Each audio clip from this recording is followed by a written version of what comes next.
Hello, my name is Thomas Arthur Jenkins III, and in this podcast, I will be discussing how computer hardware affects and changes my industry, which is the music industry.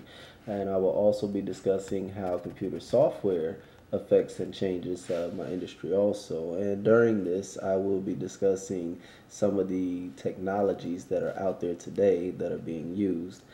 I grew up in a very musical family. I am the second oldest out of eight. My mother was a single parent most of my life, and so we were raised to be stick together.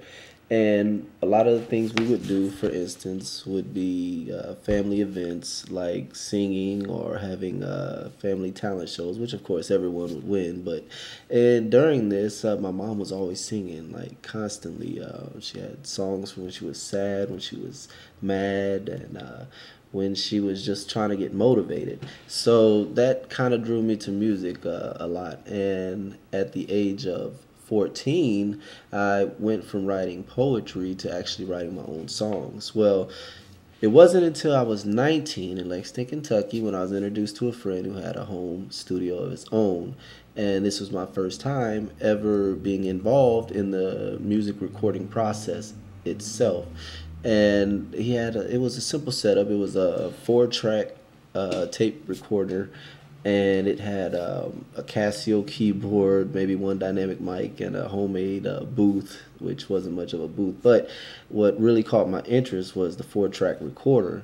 It was my first time realizing that I can do this on my own in my home, and I won't have to spend like millions of dollars to make a great production. Well, back in those days, really there wasn't many computer programs dealing with music itself, and when I finally got to experience computer music recording, it was using Fruity Loops, like one of the beginning versions. Well, back in those days, Fruity Loops was kind of like the sounds would remind you of maybe a kid's toy or something like that.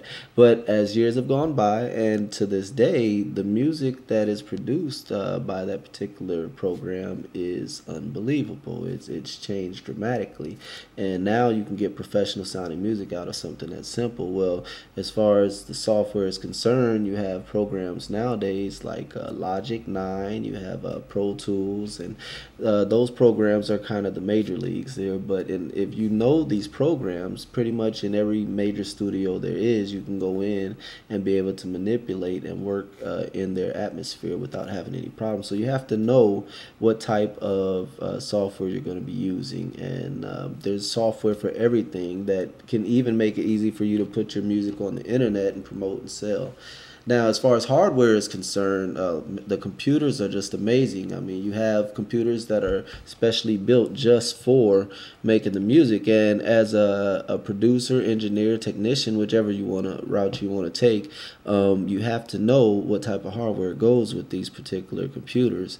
I'm using a MacBook Pro right now, which has some very good hardware in it. You know, it's pretty fast, and it's used. It's great for when I want to go from one studio to another, and when I get to another studio, a classic example is I have a friend of mine that has a studio, and she's hooked up to a regular PC, and she's using M Audio to run her sound. And knowing what kind of hardware, what kind of wires to use, what kind of hardware that is attaching the elements together, makes it easier for me to go there and just hook right up.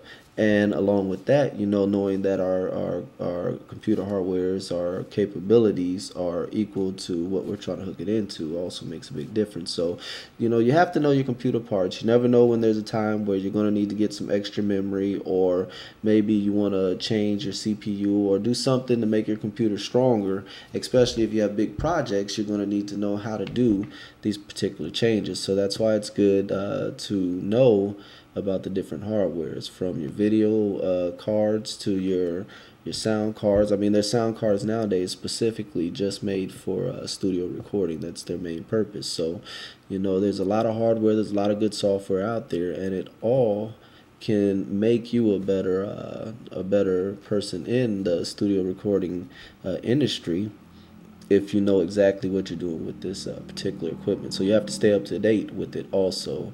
I've done a lot of music with some pretty good artists, and I've done a lot of recording. And it's good when we get to a certain studio and we can work together without having any problems because I understand their equipment and they understand what I bring to the table also, and that is my story.